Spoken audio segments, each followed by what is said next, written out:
once all these special guests and all this stuff started happening, I was like, dude, this is relationship. Like, there's no way we can get this finished without the relationships. You know what I'm saying? So my name is Trevor Lawrence Jr. and I'm from Los Angeles.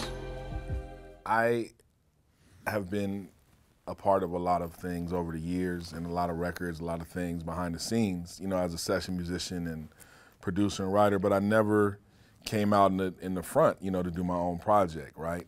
And I feel like the project ended up naming itself, which is relationships, because it was through my relationships that even inspired me to do the record. One of the things I pride myself on is sound, you know, especially in the drum world. So I like to make sure that my drum sound is correct for whatever the music is.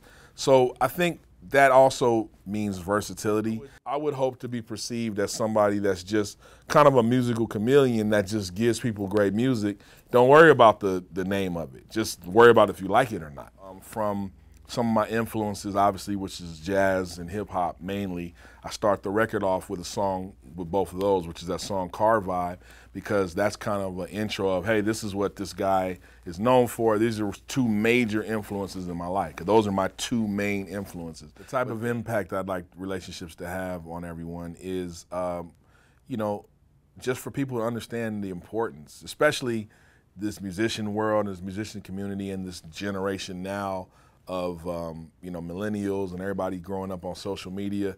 A lot of things are now getting disconnected, you know, texts and, you know, it's just we're losing the relationship. We still need human-to-human contact, and I still believe making records, you know, should be something that's unique, and it should be a thing of, you know, an experience. I think, you know, and that's another thing I definitely learned from working with Dre, is like these things, it's always an experience. It's easy to just put a whole bunch of songs together, but how do they flow, you know, and how do they make you feel? You know, 2008, I had just come off tour with Snoop Dogg, and he called me to do a session. I was getting ready to musical direct for my boy Everlast. I was getting ready to be his musical director and go on tour with Everlast, and we did like one rehearsal, I think.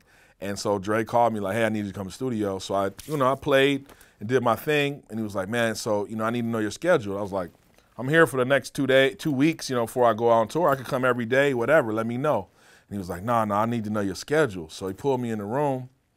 He was like, so what are you doing? I was like, I'm getting ready to go on tour with my boy Everlast, you know, and he was like, well, I'd love to do some work with you, man, and, you know, how can we make it work where you maybe could stay here and do that? And I was like, oh, well, you know, we could just figure something out. And just like the movie stuff that you've always heard and everything, it was literally like, well, the piece of paper, like, well, how does this? You know, and it was like, wait a sec, you know, it's like, wow. And so that started me being an Aftermath. But that was just as a musician on staff to just play music. That had nothing to do with writing and producing at that time, right? So I thought. So knowing me, I'm like, okay, I'm here now. I'm in these walls now. Because mind you, I have friends that are all on all the records. So I have friends that have been in that world. So I'm there now. At least I'm in the building, right? So I'm in the drum room with my drums. I had all my stuff brought down there because I, you know, never know what I would need. So tons of drums and percussion and everything there. I'm thinking I'm just in my headphones. You know what I'm saying? And so then I see the window. I'm seeing the window. I'm like, what? You know, so I go in there like, yo, what's that? I said, what's what? He was like, what's that you just played? And I was like, oh, that's just something I was working on. He was like, I like that. So I went in the control room, brought all my stuff in there, and I laid it. And nothing happened to that, but I never left the control room after that. So that was the beginning of, okay, he does more than just play drums. He writes and produces.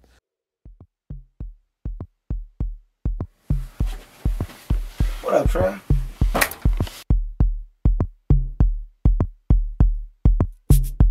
So some of the features on relationships are, we have Nicholas Payton, we have Leann, we have Shariff Simmons, we have Kamasi Washington, Terrace Martin. What a feeling I can't explain. Drifted off and fell into the space I'm in. Afraid to leave my heart wide open. Though you love me, I know you're not ready. Oh, that's Terrace Martin. That's Terrace Martin. I'm Terrace Martin. Sounds of Crenshaw. I don't mean high skill level in one type of thing. That's not a high skill level. To be good at one thing? Where they do that at? You know what I'm saying? I think in our culture, we didn't have an option to do that, so I don't know. But, I mean, just being able to also to come to the session and nail it, whether it's straight ahead jazz, country, western, gospel, funk, classical music, you know, and really play the real outline of the music, Latin music and everything, you know. If I don't have a lot of time, we have 5 hours in the studio. We have a deadline to get to Herbie the next day. I wrote this piece out. It's a 10-minute piece. We don't have no rehearsal. Here's the music. Can you just read it down? Then he's going to read it down. And we're going to just read it. We're going to read it down and be done. It's not going to be a big deal. It's just we're just going to get the record done. It's not going to be, dang, you can read. It's going to be, what else? We're fucking musicians. We're black musicians. We should know how to read music. The fuck?